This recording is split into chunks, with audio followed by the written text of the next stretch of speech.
Telangana CM Revanth Reddy నేడు ఖమ్మం జిల్లాలో పర్యటించనున్నారు. పాలేరు నియోజకవర్గంలో 362 కోట్ల అభివృద్ధి పనులకు శ్రీకారం చుట్టనున్నారు. శంకుస్థాపనలు, ప్రారంభోత్సవాల అనంతరం కాంగ్రెస్ మున్సిపల్ ఎన్నికల ప్రచార సభలో సీఎం రేవంత్ పాల్గొంటారు. ఆ తర్వాత ఖమ్మంలో జరిగే సిపిఐ శతాబ్ది ముగింపు ఉత్సవాల సభకు హాజరై ప్రసంగిస్తారు. అనంతరం అక్కడి నుంచి మేడారం పయనమవుతారు.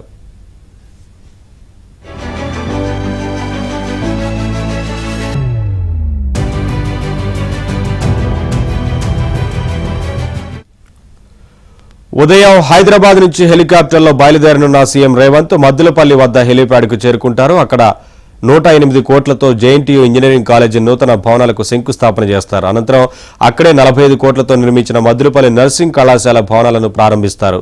మద్దులపల్లిలో 19 కోట్ల 90 లక్షలతో నిర్మించిన వ్యవసాయ నూతన మార్కెట్ భవనాలను కూడా సీఎం ప్రారంభించనున్నారు. 162 కోట్లతో మున్నేరు వృధా జలాలను పాలేరు రిజర్వాయర్కు అనుసంధానం చేసే 9.5 కిలోమీటర్ల గ్రావిటీ కెనాల్ పనులకు శంకుస్థాపన చేయనున్నారు.